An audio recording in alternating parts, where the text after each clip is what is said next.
నమస్తే.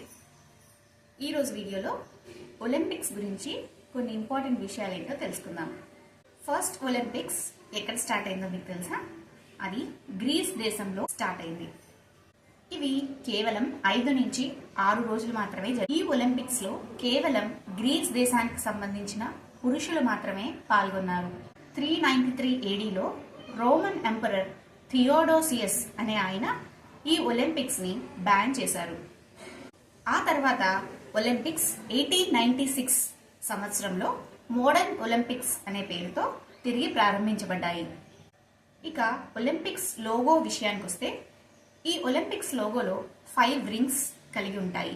అవి blue, black, red, green, yellow colours లో ఉంటాయి. ఈ రింగ్స్ అన్ని కూడా సేమ్ సైజ్ లో ఉంటాయి. అంతేకాదు ఈ రింగ్స్ 5 కాంటినెంట్స్ ని రిప్రజెంట్ చేస్తాయి. మరి ఈ రింగ్స్ ఆ కలర్స్ లోనే ఎందుకున్నాయంటే ప్రపంచ దేశాలు మాక్సిమం అన్ని ఫ్లాగ్స్ లో కూడా ఈ 5 కలర్స్ ఎక్కువగా కనిపిస్తాయట.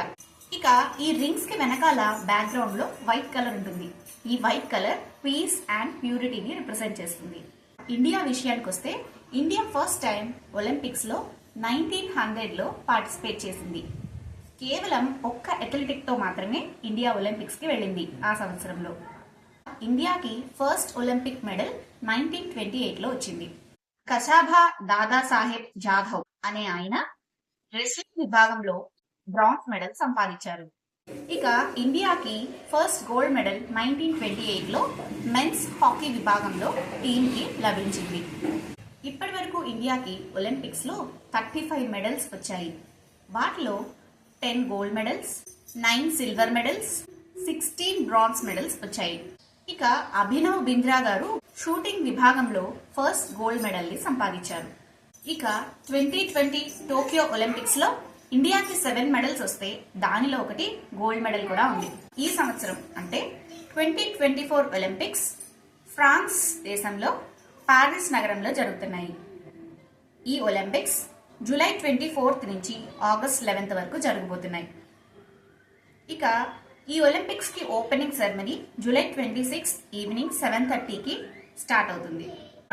ఈ ఒలింపిక్స్ లో రికార్డ్ స్థాయిలో ఫీమేల్ అథ్లెటిక్స్ పార్టిసిపేట్ చేయబోతున్నారు. ఇక ఈ సంవత్సరం జరగబోయే ఒలింపిక్స్ లో ఇండియా చాలా ఎక్కువ మెడల్స్ ని సంపాదించాలని కోరుకుంటూ all the best to India. మరి వీడియో నచ్చితే ఒక లైక్ చేయడం మర్చిపోకండి. అలాగే ఛానల్ని సబ్స్క్రైబ్ చేసుకోవడం కూడా మర్చిపోకండి. నమస్తే.